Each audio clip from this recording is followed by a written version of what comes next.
신소재 단원에서는 처음에 약간의 서론 단원이 있었고 그 다음 전도가 초 잘 되는 몸속에 그러니까 일정 온도 이하로 낮춰주면 몸속의 전기 저항이 제로가 돼서 전류가 아주 잘 흐르는 초전도체에 대해서 배웠고 두 번째는 그래핀, 스카치 테이프로 흑연을 얇게 뗀 그래핀 소재에 대해서 배웠지. 오늘은 액정에 대해서 배우고 마무리 단계로 자연을 모방하는 신소재 이렇게 배울 건데 순서가 72, 73, 76, 74 이렇게 약간 섞여 있으니까 잘 따라오도록 하세요. 75쪽에 저번 시간에 배운 거 한번 복습해 볼까? 75쪽 스스로 확인하기 해보자. 특정 온도 이하에서 전기 저항이 사라지는 물질을 무엇이라고 하는가? 초전도체라고 했지. 전기 저항이 사라지면은 뭐가 좋아? 그치. 몸에 전류가 아주 잘 흘러. 몸에 전류가 아주 잘 흐르면 뭐가 생기니? 주변에 자기장이 아주 잘 생겨서 일상에서는 얻을 수 없는 굉장히 큰 자기장을 얻을 수 있는 물체로 쓰이는 게 바로 초전도체였지. 그리고 몸속의 전기 저항이 제로가 됐는지 어떻게 확인해? 그렇지. 자석 위에 올려두면은 얘가 청력을 일으키면서 둥둥 떠. 그것을 보고 얘는 지금 현재 몸속의 전기 저항이 제로인 초전도 현상을 보이고 있구나 라고 이해하면 되는 거지. 그 다음 그래핀이 활용될 수 있는 다양한 분야. 그래핀은 어떤 성질이 있었어? 잘 휘어지고 얇고 투명하고 강도가 좋고 열이나 전기가 아주 잘 통하는 다양한 성질이 있었는데 굉장히 다양한 곳에 쓰이지. 우리 자습서에 나온 대로 적어볼게. 어디에 쓰이냐? 휴대전화, 전자종이, 전도성 펜, 전기가 흐르는 펜, 반도체 소자 등등에 쓰인다고 합니다. 자, 그럼 오늘 배울 액정 보자. 액정 저번 시간에 잠깐 봤었는데 액정을 영어로 알아두는 게 좋아. 이 영어 이름에 모든 것이 다 포함되어 있거든. 액정은 영어로 LCD라고 하고 리퀴드, 크리스탈, 디스플레이라고 한다. 이것에 각각 한국말을 기억해 두라고 했지. 리퀴드는 무슨 뜻? 액체란 뜻이야. 크리스탈은 수정이라는 딱딱한 보석인데 그것을 고체라는 뜻으로 해석한다고 했어.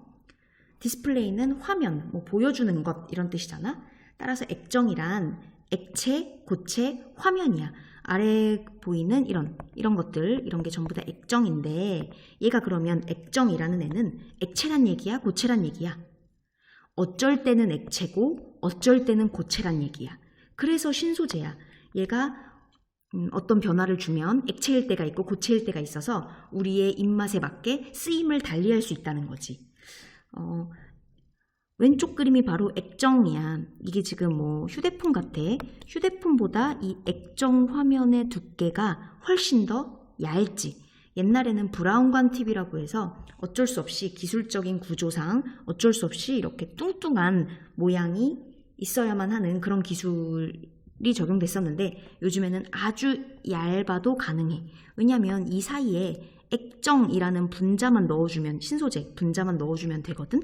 한번 이 얇은 여기부터 여기까지의 두께를 내가 한번 확대해서 그려볼게. 자, 여기부터 여기까지가 내가 확대한 거야. 굉장히 두꺼워 보이지만 내가 확대했기 때문에 이 정도지 사실은 핸드폰보다도 얇은 수준이다.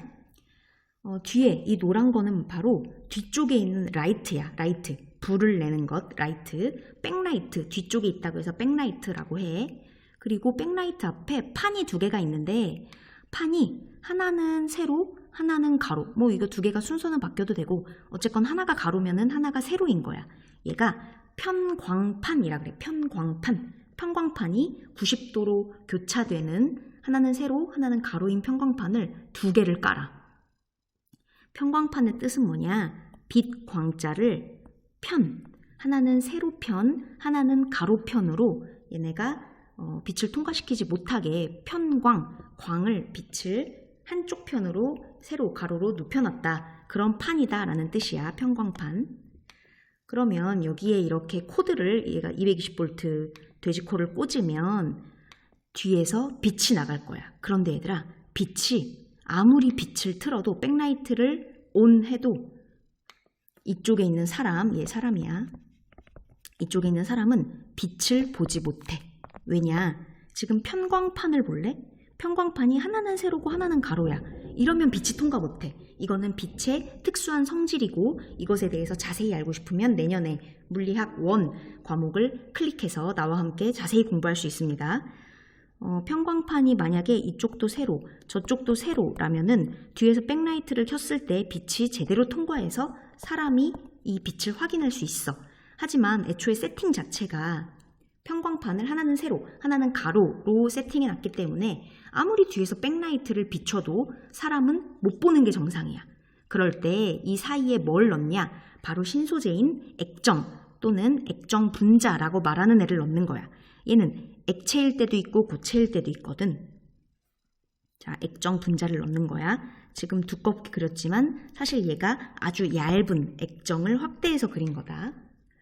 그러면 이 액정 분자가 무슨 역할을 하냐? 아까 액체일 때도 있고 고체일 때도 있다 그랬잖아? 지금은 딱딱하게 고체일 때를 한번 그려봤어. 고체일 때가 그리기가 쉬워서. 이럴 때는 빛이 이렇게 진행하는 거를 딱딱한 액정 분자가 건드리지 못해. 빛은 진행하는데 액정 분자는 딱딱한 상태로 그냥 지켜보기만 하는 거지. 따라서 빛은 편광판에 막혀서 빛이 새어나가지 못해. 그렇다면 사람이 보기에는 되게 불투명하고 안 보인다 라고 느낄 거야. 그런데 얘를 뭔가를 조정해주면은 이 액정 분자가 액체처럼 유동적으로 움직여서 빛을 편광판을 통과시키도록 도와줄 때가 있어. 한번 내가 그림을 보여줄게. 이거는 우리 교과서에 없는 그림이고 내가 따로 네이버에서 찾았는데 영상도 보여줄 테니까 한번 이해하면 돼. 아래쪽이 바로 여기서는 백라이트는 안 나왔네. 여기 원래 백라이트가 항상 있어야 돼. 여기에 220V를 꽂아두면 백라이트가 빛을 뿜어내는데 지금 양쪽에 판을 볼래? 편광판을 볼래? 하나는 세로 무늬, 하나는 가로 무늬로 돼 있지. 이러면 빛이 진행하지 못하고 탁 막히는 게 정상이야. 액정 분자들이 현재 고체처럼 딱딱하게 돼 있을 때는 빛의 진행을 도와주거나 건들지 못하고 그대로 빛은 차단된 상태로 두는 거지. 그럼 인간이 이쪽에서 보기에는 안 보여, 불투명하다 라고 느낄 거야. 그런데 어떤 짓을 해두면, 어떤 짓을 액정 분자에다가 우리가 하면, 이 신소재에 하면 뒤에 있는 백라이트에서 빛이 나올 때 액정 분자들이 고체가 아닌 액체처럼 유동적으로 이렇게 출렁출렁하게 움직이면서 빛을 싹 휘어주게 해서 편광판에 빛을 투과시키도록 도와준단 말이지. 그러면은 사람이 볼 때는 와, 투명하게 빛이 잘 보인다 라고 느끼는 거야. 네. 이렇게 액정 분자를 어쩔 때는 액체처럼 보여서 빛을 보이게 해주고 어쩔 때는 그대로 딱딱하게 둬서 빛을 보이지 않게 해주고 어떨 때는 빛이 보였다가 안 보였다가 왔다 갔다 유동적으로 조절할 수 있는 게 바로 액정 분자라는 거지. 그런데 이 액정 분자를 어떻게 액체, 고체를 조절하느냐 하면은 바로 두 가지가 있어. 하나는 온도로 조절하는 방법이고 하나는 전류로 조절하는 방법이야. 뭐 온도를 몇 도 이상으로 하면은 얘가 액체처럼 되고 고체처럼 되고 그래. 우리 고체에서 액체 될 때 왜 얼음이 물로 될 때 고체에서 액체로 될 때도 온도를 막 높여주면 액체로 바뀌는 거잖아. 뭐 더 높여주면 기체도 되는 거고 얘도 마찬가지야. 액체, 고체를 변형하기 위한 조건이 바로 온도가 있어. 근데 생각해봐. 온도를 일상생활에서 이용할 수가 있을까? 내가 TV를 보는데 어쩔 때는 이렇게 빨간색 빛이 통과해서 우리 눈에 보였으면 좋겠고 어쩔 때는 빨간색 빛을 보기 싫어서 이렇게 빛이 차단됐으면 좋겠어. 그런데 이거를 온도로 조절하기에는 우리 일상생활의 온도는 한 20도씨 정도로 굉장히 안정적이잖아. 따라서 온도로 이거를 막 TV를 온도로 조절하기에는 너무 힘들겠지. 그래서 우리는 전류로 조절할 거야. 전류로 액정에 전류를 주냐 안 주냐에 따라서 액체냐 고체냐가 결정되거든. 한번 이거에 따른 이 내용이 담긴 동영상을 한번 봐볼게.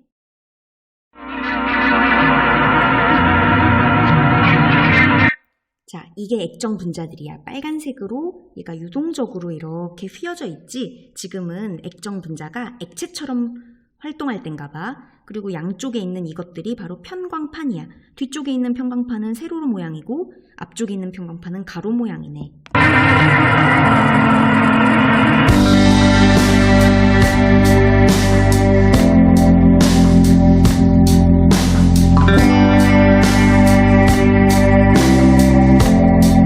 보이니? 우리 아까 액정 분자가 액체도 고체도 될 수 있다고 했는데 그것을 조절하는 게 두 가지라 그랬어. 하나는 온도로 조절해. 또 하나는 전류로 조절해.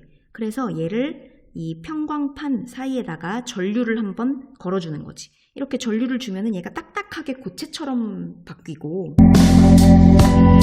다시 이렇게 전류를 탁 떼버리면은 전류를 떼버리면 액체처럼 바뀌는 거야. 이게 바로 신소재인 액정의 특징이지.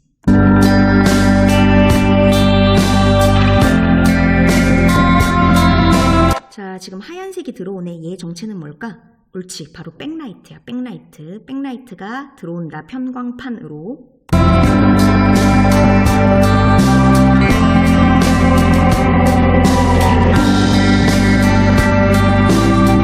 보이니? 편광판이 하나는 가로, 하나는 세로로 되어 있어서 사실 빛이 백라이트가 통과 못해야 정상인데 액정이란 애가 액체처럼 행동하는 유동적인 상황이라 빛을 싹 휘게 해줘서 빛이 들어올 수 있게 해주네.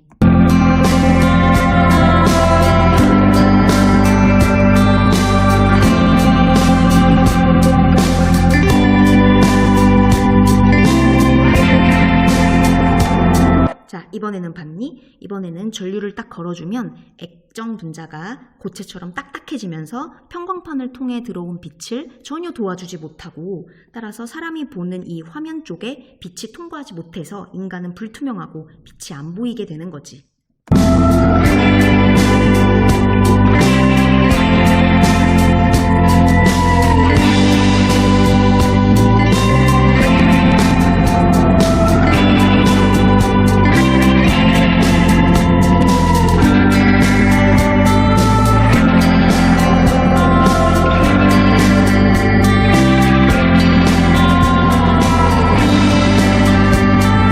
이렇게 해서 액정, 화면이 되는 거지. 아까 우리가 봤던 요 하나 있지? 요 하나가 바로 화소. 우리 뭐 100만 화소, 뭐 300만 화소 뭐 이런 말 쓰잖아? 이 하나하나가 화소인 거고 이 화소에다가 색깔을 표현할 수 있는 색깔 필터까지 이렇게 씌우면 이 화소들이 모여서 화면을 만드는 거지. 뭐 예를 들어 이 9개의 화소라고 해보자.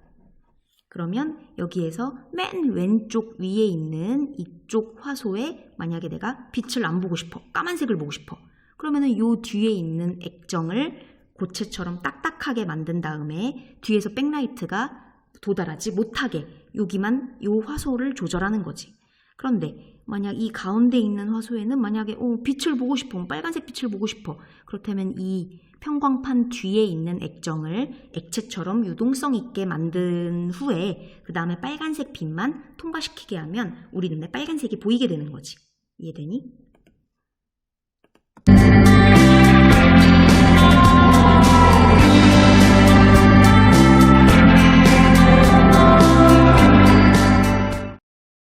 우리 76페이지에 액정이 나와 있는데 공식적인 글로 나와 있지 않고 이런 식으로 만화로 나와 있거든. 이 네모 안에 들어갈 걸 뭐 써봐라 라고 하는데 그렇게 쓸 필요 없고 중요한 말이 없더라고. 중요한 말은 밑줄 그어볼게. 뭐 답을 보면 이렇대. 1888년 어느 사람이 식물에 투명한 물질을 가열했더니 갑자기 불투명해졌다가 투명해졌다. 아, 뭔가 온도가 뭐 145도, 179도 이 온도의 숫자를 외울 필요는 없지만 어쨌든 온도에 따라서 얘가 보였다가 안 보였다가 투명해졌다가 불투명해졌다가 뭔가 이런 그런 존재를 발견했다는 거지. 이 아래는 뭐 별 중요한 거 아니어서 안 써도 된다. 그 다음 또 이번에는 불투명해졌을 때는 이제 빛이 안 보이는 고체로 활동할 수 있고 투명해졌을 때는 빛을 보이게 하는 액체로 활용할 수 있는 뭔가 소스를 발견해낸 거야. 1888년에. 그랬다가 그 이후에 얘가 온도에 따라 배열을 바꾼다는 거를 확실하게 알게 됐고 따라서 온도에 따라 여기선 온도에 따라 이 정도만 밑줄 그어놓으면 되겠다. 온도에 따라서 분자 구조가 바뀐다. 근데 이걸 어디에다 활용할지를 몰랐던 거지 이때는. 그러다가 아무튼 얘 어쩔 때는 고체, 어쩔 때는 액체가 되는 애를 이름을 액정, 리퀴드, 크리스탈 뭐 이렇게 지었어. 그래서 오랫동안 사용 방법을 못 찾다가 나중에 얘가 온도뿐만 아니라 전기를 가할 때도 투명해졌다가 불투명해진다라는 걸 알았지. 투명해진다는 건 이제 액체로 활동했을 때 투명하고 불투명해진다는 건 고체로 활동했을 때 불투명해진다는 거지. 아, 그러면 이 전기를 이용해서 액체일 때, 고체일 때 이 두 가지 상황을 조절할 수 있는 그런 게 없을까라고 하다가 이제 화면이 나온 거지. 그래서 LCD 디스플레이까지 붙여서 우리가 활용하고 있는 거지. 얇은 유리판 사이 거기에 뭐 편광판이 되겠지. 하나는 세로판, 하나는 가로판, 뒤에 백라이트까지 이렇게 있고 그 사이에 액정 물질을 넣고 그것을 전기를 통해 분자 배열을 고체로, 액체로 바꾸는 거고 컴퓨터, 모니터, 텔레비전, 휴대전화, 시계 등등등에 이용되고 있다. 네, 여기까지가 액정. 괜찮니? 초전도체, 그래핀, 액정 이렇게 세 가지가 메인이고 그 다음에는 마무리. 자연을 모방한 신소재가 있다. 왜 우리 자연에서는 굉장히 아이디어를 얻을 것이 많아. 뭐 자연의 과학과 기술 발전하면서 자연을 이해하는 그런 방식의 폭도 넓어지고 또 아주 작은 단위인 나노 기술, 아주 작게 현미경으로 그 이상 정도 더 깊게 파헤칠 수 있을 만한 그런 기술이 발달하면서 자연에 존재하는 아주 작은 소재를 모방할 수 있게 되었어. 예를 들면 벨크로 테이프, 독고마리라는 식물의 열매가 얘가 옷깃에 잘 붙더란 말이지. 그래서 이걸 가지고 만든 게 바로 벨크로 테이프야. 한쪽에는 이런 식으로 갈고리가 이렇게 있고 한쪽에는 이렇게 실이 있어서 얘네가 붙을 수 있게 만들었지. 자연을 모방한 독고마리 열매를 모방한 신소재야. 또 바닷속에서도 바위에 딱 붙어있는 홍합을 보니까 우리 원래 물 속에서는 접착력이 보통 약해지는 게 일반적인데 수중에서도 물 속에서도 접착제를 이용해야 될 때가 있었어. 그런데 그것을 홍합을 보고 추출해서 그거를 이용하고 있대. 그 다음에 모르포텍스 섬유라는 게 있대. 이 모르포나비라는 애는 푸른 빛을 띠는데 뭐 실제 얘 날개를 보면 푸른색의 색소가 들어가 있지 않더란 말이야. 어떻게 색을 띠게 되냐면 이게 바로 모르포텍스 섬유인데 얘가 실제로 파란색, 보라색, 초록색 색소가 들어간 것이 아니라 얇은 여러 층의 막과 격자로 되어 있어. 그래서 빛을 받으면은 얘가 반사되고 분산되면서 우리 눈에 색깔이 여러 가지로 보이는 거야. 이게 이 직물의 염색 과정을 거치지 않으면 우리 환경에도 굉장히 도움된다고 하거든. 그래서 친환경 소재로 각광받고 있다고 해. 그 다음 77쪽 볼까? 이걸 달달 외우기보다는 77쪽 한번 적고 넘어갈게. 77쪽. 자연을 모방한 신소재를 선정하여 개발한 사례 및 특징을 조사하자.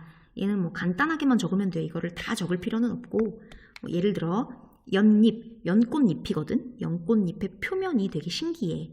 연꽃잎은 물에 젖지 않아. 물을 항상 튕기는 방수 소재로 보여. 그 이유가 바로 연꽃잎 표면에는 나노미터 아주 작은 크기의 돌기들이 있어. 그리고 그 돌기에 기름 성분, 왁스 성분이 있어서 물방울을 항상 튕겨내. 그 영상을 이따 한번 보여줄게. 그 다음 상어 피부도 있는데 그러니까 상어가 되게 바닷속에서 헤엄칠 때 물에 마찰력 없이 잘 나아가는 것을 보고 조사해보니 상어 피부에는 아주 미세한 돌기가 있어. 그런데 걔가 지나가는 큰 물줄기를 막아주는 역할을 해서 이 미세한 돌기 때문에 마찰력이 더 생기는 게 아니야. 큰 물줄기를 막아주는 역할을 할 수 있을 정도의 미세한 돌기들이 다 있어서 마찰력을 최소화해서 그래서 상어의 피부 덕분에 마찰력이 없게 더 수영을 잘할 수 있다. 이거는 우리 어디에 쓰일 수 있냐면 수영복 같은 거에 쓰일 수 있는 거지. 그 다음에 도마뱀, 개코 도마뱀이라는 애가 있는데 그 발바닥이 도마뱀이 되게 벽이나 이런 곳에 잘 달라붙더란 말이지. 그래서 발바닥을 조사해보니 수백만 개의 털로 돼 있고 또 주걱 모양의 솜털들이 많이 붙어 있어서 어디 이렇게 접착력이 굉장히 좋은 곳에 쓰여. 그다음 또 하나 추가로 얘기하자면은 솔방울이 있대. 솔방울이 습하면은 이렇게 벌어지고 건조하면은 이렇게 모아둔대. 그러니까 스스로 수분을 잃지 않기 위해서 건조하면은 뚜껑을 닫아버리고 습하면은 충분히 주변에 수분이 많으니 얘를 활짝 열어서 그 습한 정도를 스스로 유지한다는 거지. 그래서 이런 자연을 모방하여 그 스포츠 의류에도 이런 거를 쓴대. 이런 원리를 쓴대. 그래서 뭐 사람이 땀을 너무 많이 흘리고 덥다. 지금 더워서 습한 상태다라고 하면은 그 의류의 소재를 이런 식으로 열어서 바람을 더 잘 맞이하기 위해 노력하고, 또 현재 건조하고 좀 춥다라고 하면은 의류가 이런 식으로 닫히면서 사람의 체온을 조절할 수 있게 좀 도와주는 이런 자연 모방 신소재가 있대. 그럼 이 중에서 연잎이 아까 방수가 된다고 했었거든? 그 어떤 식으로 방수가 되는지 영상을 보여줄게.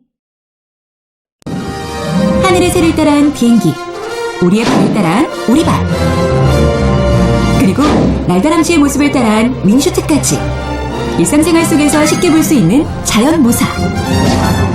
오늘은 자연모사에 대해 알아봅니다. 수많은 식물 중에서 선택된 연잎, 뭔가 특별한 점이 있을 텐데요. 과연 어떤 점을 자연모사했나요? 연잎이 마이크로 나노 구조로 물이 안 묻는, 비가 와도 젖지 않는 그런 성질이 있다는 걸 알게 됐고요. 굉장히 다양한 연구들이 세계적으로 이루어지고 있었습니다. 그래서 저희 연구실에서도 그런 연구를 하면 좋겠다고 생각을 했고요. 그런데 이제 많은 연구가 이미 가고 있으니까 그런 연구와 달리 우리가 독창성을 가질 수 있는 게 뭐가 있을까 고민을 하다가, 투명하면서도 비가 오면 저절로 청소되는 고집 빌딩 유리를 한번 만들어보자. 네, 그게 이제 계기가 된 것 같습니다. 가보겠습니다. 안녕하세요. 물과 우유, 커피, 식용유도 함께합니다. 일반 유리와 연잎 자연모사 유리, 양쪽에 물을 떨어뜨려 볼까요?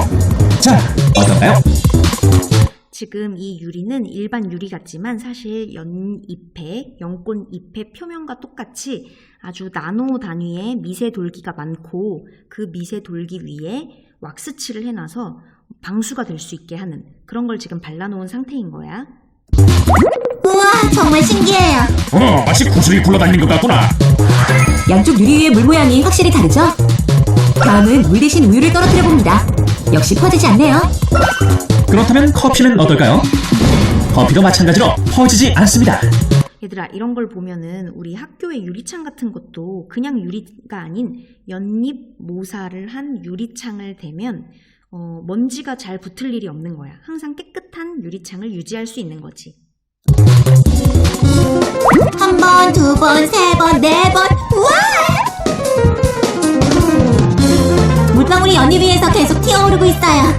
고속 촬영으로 보니까 연잎의 효과가 더 확실히 보이지? 네, 대단해요. 연잎에는 수많은 미세구조의 표피세포와 물을 싫어하는 왁스 결정이 함께 있단다. 그래서 물방울이 묻으면 퍼지지 않고 굴러가게 만들지. 먼지도 물방울과 함께 없어지는 거죠? 그렇지. 먼지도 연잎에 완전히 붙지 못하고 물과 함께 떨어져 나가거든. 그래서 연잎은 항상 깨끗하단다. 자동차나 욕실 유리에 연잎 효과를 적용하면 편리할 것 같아요. 안 그래도 연구 중이라니까 기대해보자꾸나.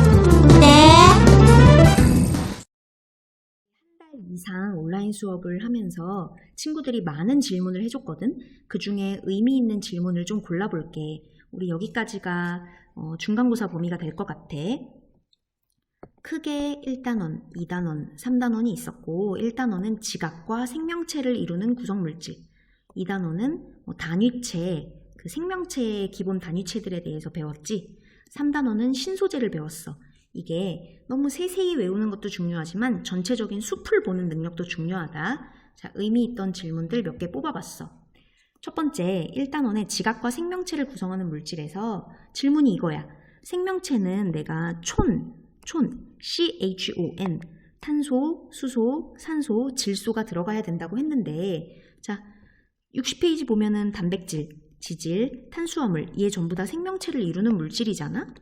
그런데 질소가 N이지 N, 질소를 포함하고 있는 애는 여기 파란색, 질소, 단백질밖에 없더라는 거지. 지질하고 탄수화물은 N, 단백질이 없다. 그러면 학생의 질문은 뭐였냐?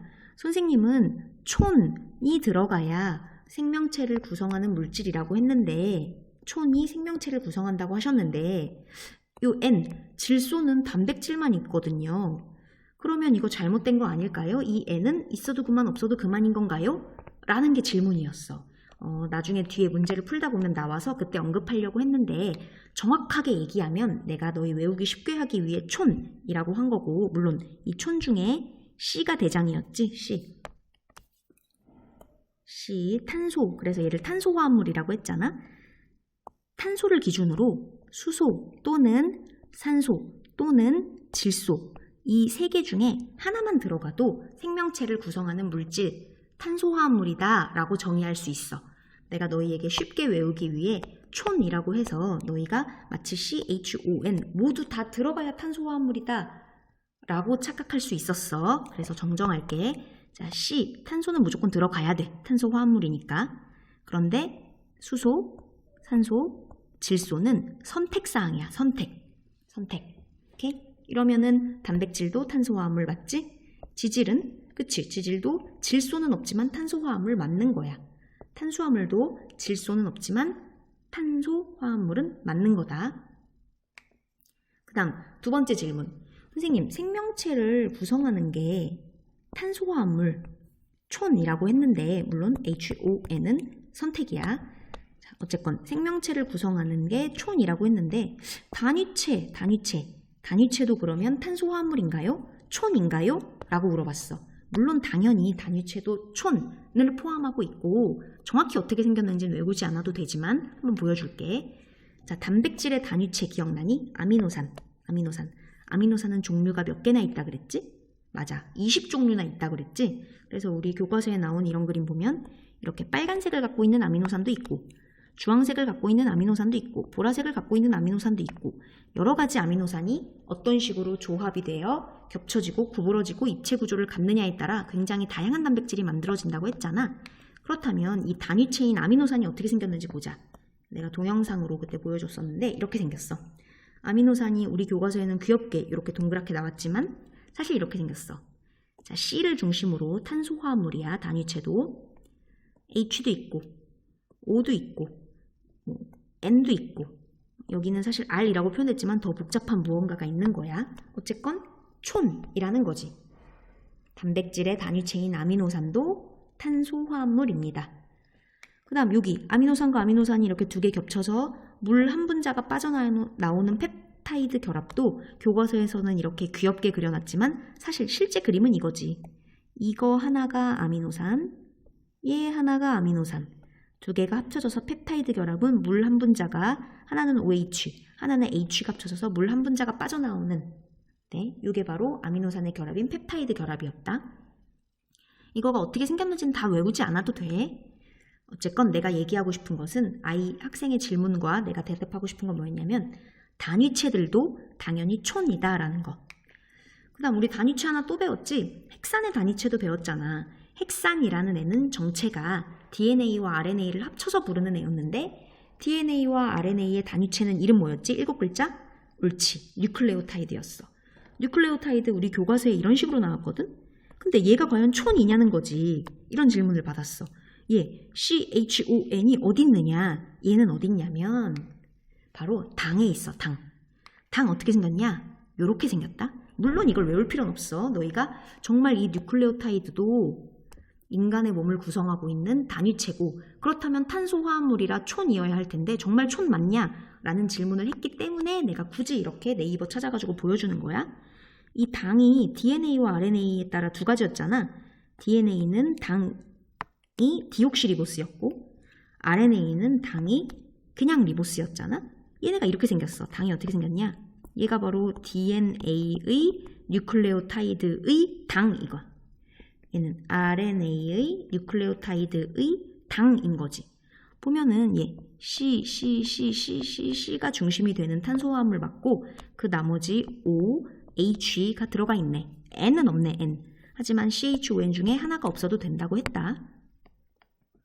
그래서 얘를 좀 고급스럽게 이거는 나중에 생명과학 시간 과학 C 선생님과 배우겠지만 고급스럽게 뭐라고 하냐면 얘가 이렇게 오각형이잖아. 그래서 뉴클레오타이드의 당은 오탄당이다 라고 부르기도 한데 뭐 통합과학 A에서는 몰라도 된다.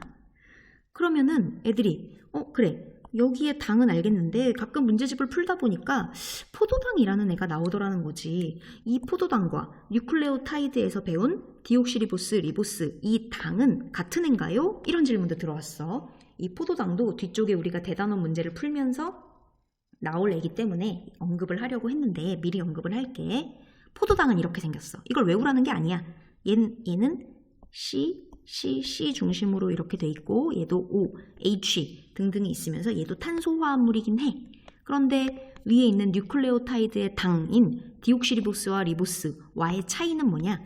아까 디옥시리보스, 리보스는 얘가 오각형이었지. 오탄당이었다고, 오탄당. 근데 포도당은 오각형이니?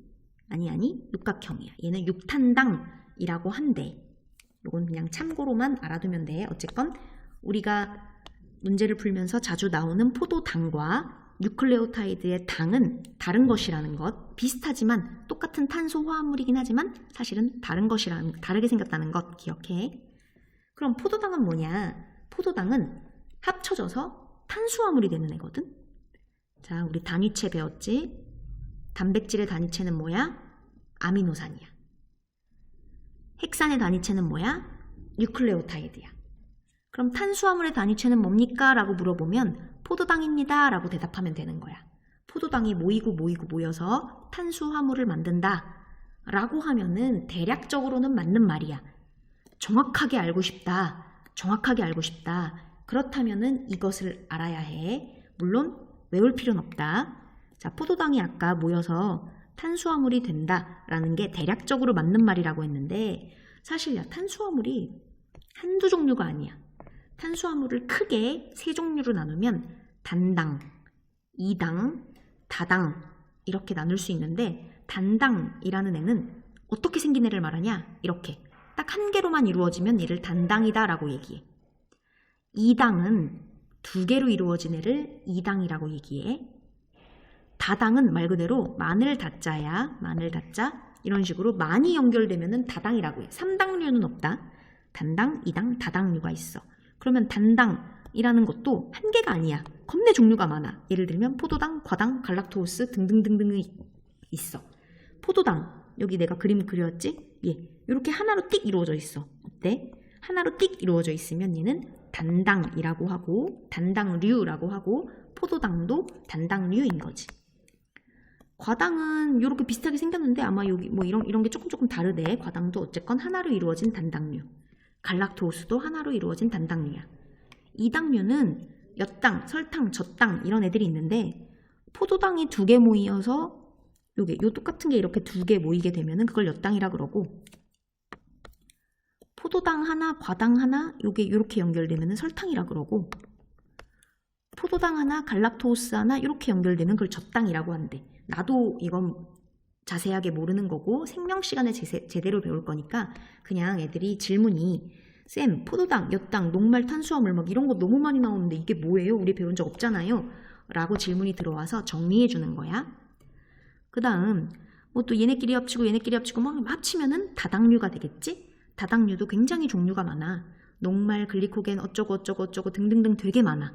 이런 식으로 단당류도 굉장히 많고 이당류도 굉장히 많고 다 많은데 그중에 대표적인 애가 단당류의 대표가 포도당이야. 이당류의 대표는 사실 엿당이야. 포도당이 두 개 합쳐지면 엿당이라 그래. 그다음 그게 또 여러 개 합쳐지면 녹말 이런 식으로 단당류의 대표, 이당류의 대표, 다당류의 대표 요 정도는 알아놔. 나중에 문제집에서 문제 풀 때 너무 여러 가지가 나오면 이게 뭐지? 라고 정리가 안 될 수 있는데 단당류, 포도당, 이당은 엿당, 다당은 녹말 이런 식으로 기억해두면 좀 정리가 될 거야. 어쨌건 단당류, 이당류, 다당류 이 모든 것을 다 합쳐서 탄수화물이라고 하는 거야. 그래서 우리 아까 뭐라 그랬지? 포도당이 합쳐지면 탄수화물이 된다. 이거 맞는 말일까? 맞지. 포도당은 단당류인데 그것이 여러 개 합쳐지면 결국 탄수화물이 되니까. 네? 문제집에서 의외로 뭐 과당, 젖당, 글리코겐 등등등등 많이 나오는데 얘에 대해서 너무 다 외워야 된다라는 강박을 갖지 않아도 돼. 우리는 포도당이 합쳐져서 최종적으로 탄수화물이란 어떤 한 개가 아니라 굉장히 여러 개를 통칭하는 용어거든. 포도당이 어떤 식으로 합쳐지면 결국 탄수화물을 지칭하게 된다 정도를 알아두면 되겠다. 괜찮니? 자, 그러면 80쪽부터 83쪽까지 이번 단원 끝나서 마무리하는 그 문제 단원이 있어. 한번 혼자 풀어봤으면 좋겠고, 다 푼 사람은 나랑 같이 수업을 들으면서 답을 확인하자. 1번부터 풀어볼게. 너희는 미리 풀고 나와 같이 답을 확인하는 거야. 답은 먼저 띄워 놓을게. 자, 1번 답은 2번이라고 하네. 우주와 지각의 구성 원소를 나타낸다. 우리 처음에 맨 첫 시간에 우주를 구성하는 가장 많은 원소가 뭐뭐가 있나? 지각을 이루는 구성 원소가 뭐뭐가 있나? 또 지구가 아닌 지각이 아닌 지구에 가장 많은 원소는 뭐가 있나? 이런 거를 앞쪽에서 배웠거든. 자, 우주에 가장 많은 원소는 수소와 헬륨이었어. 수소가 제일 많고 그 다음이 헬륨 1번, 2번이 제일 많았거든. 따라서 A는 수소, H이고 지각에서 가장 많은 원소는 산소와 규소였지. 그래서 합쳐서 규산염 삼연체라고 했었어. 기억나니? 산소는 몇 번? 8번, 규소는 14번이었다. 어쨌건 답은 2번. 81쪽에 2번 규산염 광물의 기본 골격, 즉 규산염 삼연체. 규산염 광물의 기본 골격, 즉 규산염 삼연체를 나타낸 것이겠지. 가운데 누가 중심이 됐었지? 옳지, 규소가 중심이 됐었고 주변에 빨간색으로 꼭지점에 둘러싸인 것이 산소였어. 원소의 이름을 써보라고 해서 이렇게 한글로 적은 건데 한번 써볼까? 규소는 SI, 산소는 대문자 O 이렇게 적어도 되겠다. 3번 표는 지각과 해양을 구성하는 주요 물질과 그걸 주로 구성하는 주요 원소를 나타낼 때 지각을 이루는 거는 우리가 공부했었는데 해양? 바다라는 뜻이지. 바다를 구성하는 주요 원소는 사실 배우지 않았거든. 하지만 눈치껏 맞출 수 있는 문제더라고. 자, 지각에서의 물질은 규산염 광물이야. 원소 하나는 나와 있네. 규소라고. 나는 뭘까? 나의 정체. 옳지. 바로 산소가 되겠지. 산소와 규소가 지각에 가장 많으니까. 그러면 나의 정체가 산소라는 걸 알아? 산소와 수소로 만들어진 해양, 바다에서 가장 많은 물질은 뭘까? 옳지. 바로 물이지, 물. 물 화학식 기억나니? 물. 가에 들어갈 물질은 바로 물이고 이걸 굳이 화학식으로 적는다면 H2O 이 정도는 상식이니까 알아도 수소가 2개고 산소가 하나. 예, 실제로 이렇게 생겼어. 산소가 가운데 있고 수소가 옆에 이렇게. 이런 식으로 생긴 게 물이야. 나에 들어갈 원소는 산소겠다. 원소의 기호를 쓰자라고 했으니 대문자 O 적으면 되겠네.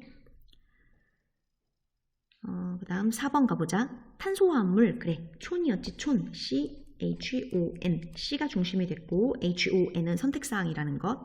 이것을 설명한 것으로 옳은 것은 물어봤네. 기억.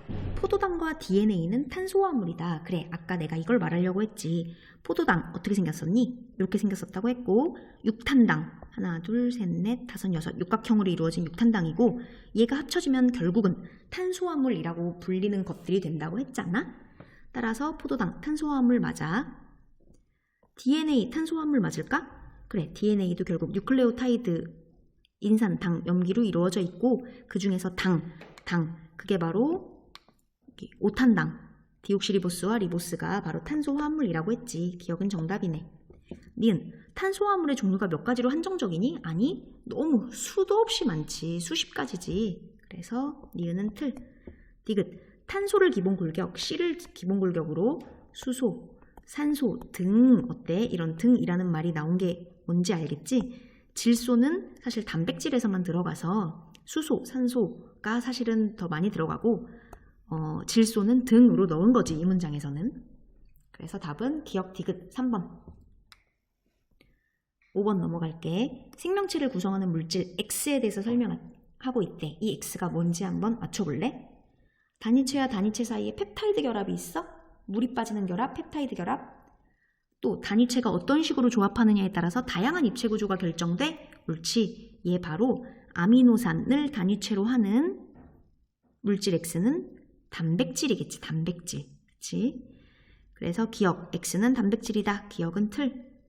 기억은 아미노산이다. 그치. 단백질의 단위체는 아미노산 맞지. 디귿. X, 단백질의 구성원소에 질소가 포함되어 있니? 기억나니? 우리 탄수화물이 CHON인데 N은 단백질에만 들어갔던 거 기억나? 그래서 디귿 정답. 답은 5번이네. 그 다음 6번 볼까? 참, DNA의 구조를 나타낸 것이다. 옳지 않은 것은 이라고 했네. 답은 1번이야. 효소의 성분, 우리 아까 효소와 호르몬의 성분이 되는 것은 DNA, 핵산이 아니라 단백질이라 그랬지, 단백질. 1번은 단백질에 대한 설명이므로 틀렸고 2번 핵산의 한 종류이다. 맞네. 핵산은 RNA와 DNA를 말하는 것이니까. 3번 유전 정보를 저장한다. DNA는 유전 정보를 저장하고 RNA는 유전 정보를 전달하고 단백질을 만드는데 관여한다고 했었지. 기억나? 외워야 한다. 4번 구성물질에 인산당 염기가 있다. 그래, DNA는 뉴클레오타이드로 이루어져 있는데 그 뉴클레오타이드가 인산당 염기로 이루어져 있잖아. 그 염기 종류가 몇 가지였어?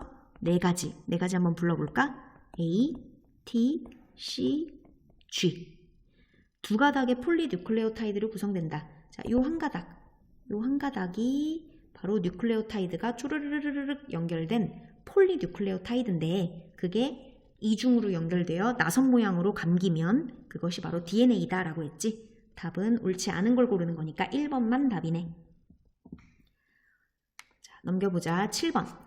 표는 생명체를 구성하는 물질 가나의 예시를 나타낸 것이다. 가나는 핵산이랑 단백질 중에 하나래. 핵산 단백질. 야, 이거 찍어도 맞출 수 있겠다. 가는 핵산이야 단백질이야? 옳지. RNA면 핵산이지, 핵산. 나는 헤모글로빈? 그래, 헤모글로빈이란 바로 단백질 중에 하나 아니겠어? 이 세상에 많은 단백질이 있어. 헤모글로빈도 있고 머리카락 단백질도 있고 뭐 생선의 그 피부 단백질도 있고 뭐 등등등 단백질이 굉장히 많아.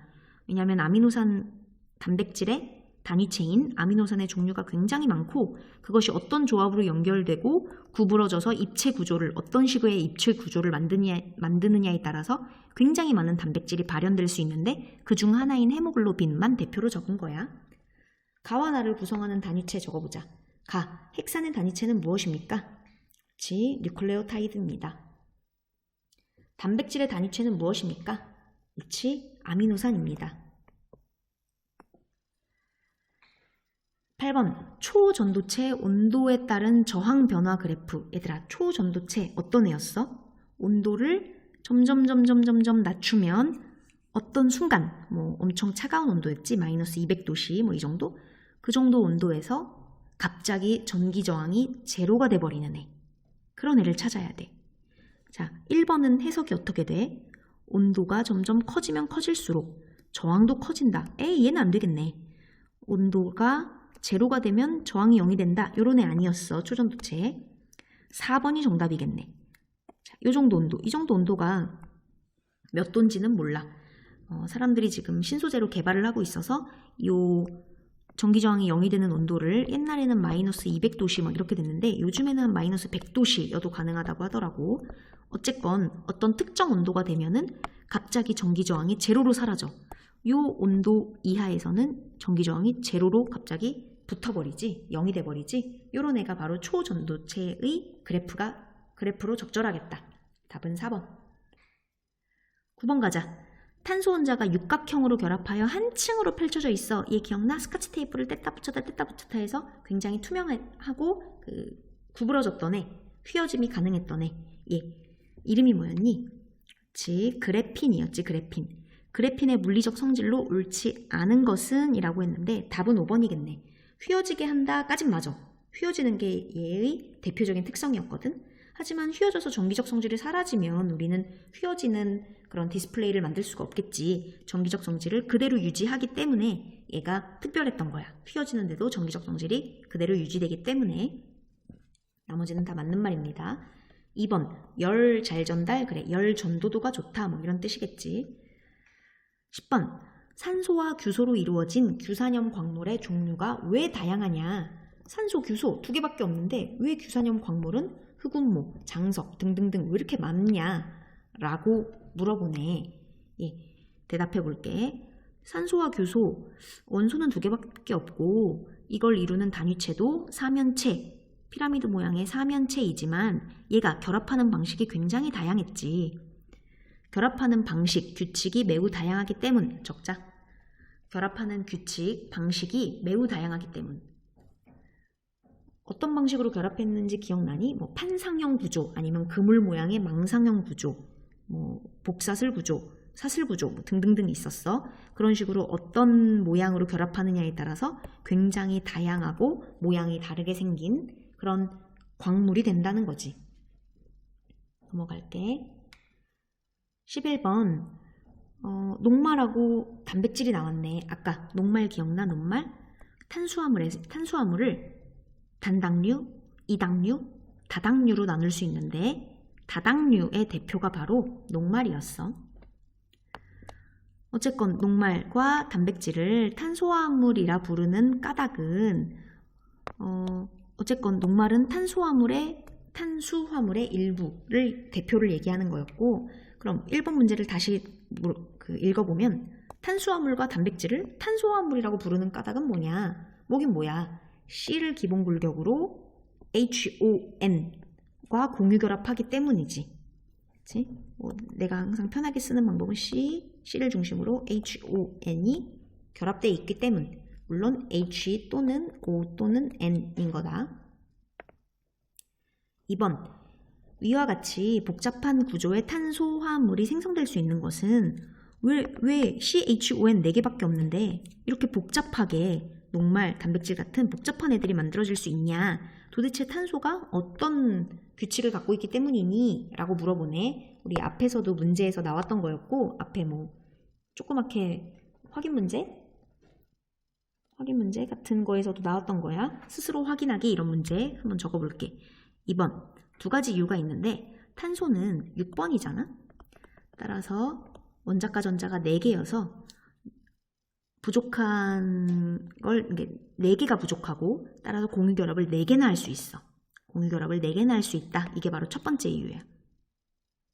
두 번째는 탄소끼리 다양하게 결합할 수 있어. 심지어 만약에 탄소가 이렇게 팔이 4개까지 가능한데, 만약에 수소랑만 결합한다라는 이런 말도 안 되는 규칙이 있었으면 별로 다양한 탄소화물이 나오지 않았을 거야. 하지만 탄소가 탄소랑도 계속 결합할 수 있거든. 이렇게. 그래서 굉장히 다양한 탄소화물이 만들어질 수 있는 거지. 다음 12번 넘어갈게. 그림은 DNA와 RNA와 단백질을 구별하는 과정을 나타낸 것이다. 우리 뭐 심리 테스트 같은 거 할 때 예, 아니요 이렇게 찾아가는 그런 걸 얘기하나 봐. 자, DNA, RNA, 단백질 3개 가지고 시작한다. 내려와 보자. 펩타이드 결합이 있는가? 얘들아, 펩타이드 결합은 단백질에서만 쓰이는 용어였지. 아미노산이 합쳐질 때 아미노산 2개가 합쳐져서 물 분자 1개가 빠져나오는 그걸 바로 펩타이드 결합이라고 했고, 펩타이드 결합이 막 이어지면 그것이 바로 폴리펩타이드. 폴리펩타이드가 어떤 식으로 구부러지고 입체적인 구조를 갖느냐에 따라서 단백질이 됐었지. 따라서 여기에 예 하고 내려와야 될 것은 단백질이겠다. A는 단백질. 그렇다면 RNA와 DNA는 아니오로 가야 되겠네. 그런데 가에서 질문이 어떤 질문인지는 모르겠지만 예 라고 대답한 건 DNA이고 아니요 라고 대답한 게 결국 RNA가 되지 않겠어? RNA와 DNA를 가름할 수 있는, RNA와 DNA를 분류할 수 있는 그 기준을 가해서 대답해야겠다. DNA와 RNA 차이가 뭐가 있었지? 여러 개 있어. 아는 거 다 말해볼게. 이중나선 구조니? 라고 물어보는 거야. 이중나선 구조입니까? 라고 하면 DNA는 이중이니까 예 라고 해서 이렇게 올 거고, RNA는 이중이 아니라 단일 구조, 폴리뉴클레오타이드 단일 가닥이니까 RNA는 아니오로 내려오겠네. 가에 들어갈 말은 이중나선 구조인가? 이거 적절하겠네. 또 있어. DNA와 RNA의 차이점. 염기에 T가 있는가? 우리 뉴클레오타이드에서 인산, 당, 염기 중에 염기의 종류가 4개였잖아. A, T, C, G. 그런데 이 A, T, C, G 4가지를 갖고 있는 것은 바로 DNA였어. 타이민을 갖고 있는 거지. 그러면 RNA는 염기가 4종류가 맞긴 맞는데 타이민 대신에 뭐가 있었지? 유라실이 있었지. 따라서 염기에 타이민이 있는가? 라고 물어봤을 때 예로 내려올 애가 DNA가 되겠지. 염기에 T가 있는가? 그 다음 또 DNA와 RNA 차이점은 염기만 있는 게 아니었지. 당도 있지 않았어? 당? 그래, 당이 디옥시리보스인가? 라고 물어보는 거야. 당이 디옥시리보스인가? 디옥시리보스면 예 라고 해서 DNA가 이쪽으로 내려오는 게 말이 되겠지. 네, 다양한 질문이 가능하겠다. 가에는. 자, 넘어갈게. 13번. 다음은 DNA를 나타낸 것이다. DNA 나타낸 거 맞니? 예, 이중이고 요 한 줄이 폴리뉴클레오타이드인데 폴리뉴클레오타이드가 두 줄 이중 나선 구조네. 얘가 이중 구조네. 아직 나선 모양까지는 안 됐다. 이렇게 나선 모양은 이런 식으로 휘리릭 감겨야 되는데 아직 그거는 안 했네. 얘가 바로 뉴클레오타이드지. 인산, 당, 염기. 그게 바로 단위체 아니겠어? 몇 개의 단위체로 이루어졌나 볼게. 단위체 1개. 따라서 하나, 둘, 셋, 넷, 다섯, 여섯. 하나, 둘, 셋, 넷, 다섯, 여섯. 총 몇 개? 12개가 되겠다. 12개. 그 다음 얘들아, 이에 염기가 결합하는 거 기억나? AT와 CG만 결합할 수 있다는 것. 그것을 바로 상보적으로 결합한다 라고 고급스럽게 얘기했었지. AT와 CG만 서로 결합할 수 있는 구조다. 그 다음 이 배열 순서, 누구는 ACG, ACG고 누구는 뭐 CCGGGG 뭐 이렇게 애들마다 다 다르거든. 사람마다. 그 배열 순서가 뭘 의미하니? 이것은 뭘 의미하냐? 바로 그 사람의 유전 정보를 얘기하는 거지. 쌍꺼풀이 있다, 갈색머리다, 키가 몇이다, 손가락의 모양은 어떻고 눈썹의 모양은 어떻다, 이런 식의 유전 정보가 바로 이 염기 부분의 서열 순서에 따라 결정된다고 했었다. 자, 14번 다 왔다. 14번. 가는 연잎을 나타낸 것이고 나는 이 연잎의 특성을 모방하여 스스로 깨끗함을 유지하는 페인트를 나타낸 거래. 이 벽이나 어느 공간에 이런 페인트를 발라주면 찌꺼기들이 묻지 않고 방수 처리가 되는 거거든. 이게 도대체 연잎의 어떤 특성을 모방했니? 라고 물어보네. 우리 아까 동영상도 봤었지? 자, 연잎 표면에 어떤 걸 모방한 거냐? 표면에 많은 미세돌기가 있고 또 이 미세돌기 하나하나에 코팅 왁스 성분을 발라놓는 거지. 이런 특성을 모방한 것이 바로 자기 세정 페인트겠다. 이 페인트를 바르면 페인트 표면에 많은 미세돌기가 생기고 그 미세돌기에 코팅 왁스 성분까지 발라지는 그런 페인트인가 봐. 그래서 더러운 오물 같은 게 잘 묻지 않는 그런 페인트가 되는 거지. 자, 마지막 문제니 15번 가볼게. 너무 빠르면 약간 일시정지 해두고 쓰면 돼. 15번. 다음은 3D 프린터로 출력물을 제작한대. 현재 사용되는 대부분의 3D 프린터기는 뜨거운 열로 녹인 플라스틱 재료를 치약처럼 짜내서 층층이 쌓아 출력하는 방식이야. 지금 얘를 확대해서 보면, 확대가 안 되나? 얘 확대해서 보면은 사실 이렇게 하나하나 실 모양이거든. 실 같은 모양이야. 근데 사실 얘가 치약처럼 얇게 짜서 나오거든. 이거를 프로그램에 맞춰서 얘를 이런 식으로 쌓아 올리는 거야. 그럼 좀 이따가 얘가 굳어. 그러면 플라스틱처럼 딱딱하게 되는 거거든. 그런데 고온에서 녹았다가 실온에서 다시 굳는 그런 소재가 있어야지만 3D 프린터를 활용할 수 있어. 근데 이 소재가 많지 않은 거지. 이 소재가 굉장히 많으면 우리는 굉장히 다양한 3D 프린터를 다양한 방면에 활용할 수 있을 거야. 그게 바로 1번 질문이야. 3D 프린터기가 급속하게 발전해 왔음에도 불구하고 아직까지 3D 프린터가 적용되는 분야가 그리 많지 않은 까닭은 뭘까? 바로 여기 나와 있는 거지. 나와 있는 문제야. 3D 프린터에 활용될 수 있는 소재 자체에 한계가 있다. 이 소재가 고온에서는 녹았다가 순간 녹았다가 치약처럼 나와서 실온에서는 빨리 다시 굳어줘야 되거든. 근데 그런 소재가 몇 개 없다는 거지, 별로. 그래서 소재에 한계가 있다는 것. 2번. 미래의 3D 프린터에 사용될 수 있는 소재의 특성을 예상해봐라. 아직은 소재가 많진 않지만 앞으로 좋은 소재가 나올 걸 예상하고 이게 어디에 이용될지 한번 분야를 소개해보라 라는 건데, 우리 자습서에 나와 있는 대로 적어볼게. 특정 온도에서 녹고 굳는 신소재 금속 분말이야. 왜? 금속이라는 거는 항상 고체고 딱딱해야 된다라고 생각할 수 있겠지만 어떤 특정한 온도에서 녹일 수 있다고 생각해봐. 그렇다면 3D 프린터로 그 온도를 유지시켜서 얘가 분말로 순간 녹아서 이렇게 우리가 원하는 모양을 순간 만들 수 있는 거지.